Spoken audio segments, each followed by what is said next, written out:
जो इंसान अपने आप को नहीं ढूंढता वो दूसरों को कैसे ढूंढ पाएगा? जो अपने आप को नहीं ढूंढ सकता यानी अपने आप को जानना, अपने अंदर की आत्मा का दर्शन करना,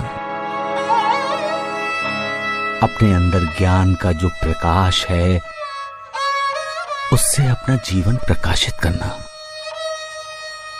जब अपना जीवन प्रकाशित हो जाए तब दूसरों की खोज आसानी से की जा सकती है। कोई मिसाल दे सकते हो तुम? एक तपस्वी साधु का शिष्य था।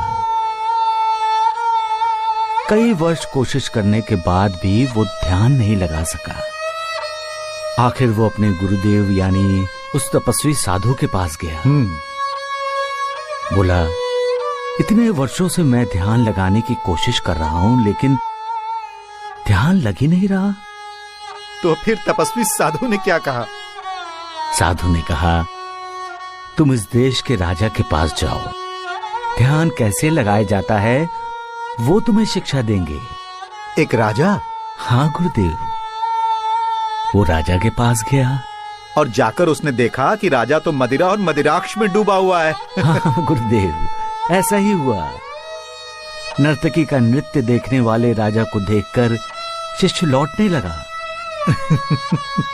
तो राजा ने उसे रोका और जब उसे ये पता चला कि शिष्य को साधु ने भेजा है तो उसने शिष्य को कहा कि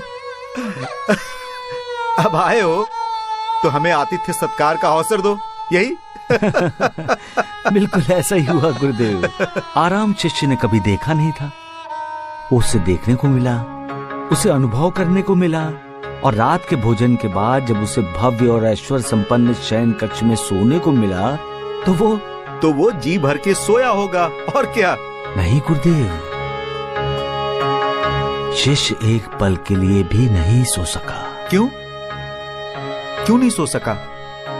क्योंकि जिस पलंग पर वो लेटा था उसके ऊपर एक बहुत नाजुक धागे से एक तलवार लटक रही थी। ऐसा लगता था किसी भी वक्त धागा टूटेगा और तलवार सीधी उसके सीने में घुस जाएगी। कहानी का ये मोड़ अच्छा है साईं। सुबह हुई, राजा आया। उसने विनम्रता से पूछा, महात्मन आपको नींद तो ठीक से आई ना? शिष्य ने कहा, राजन इस लटकती तलवार ने मुझे रात भर सोने नहीं दिया। सोना चाहता था, नींद भी आ रही थी, लेकिन बार बार लटकती तलवार याद करके आंखें अपने आप खुल जाती थी। तब राजा ने क्या कहा? राजा ने कहा, मान्यवर ध्यान ऐसे ही किया जाता है। ध्यान करने के लिए आंखें बंद करके पद्मासन लगाकर बैठना ही आवश्यक नहीं है।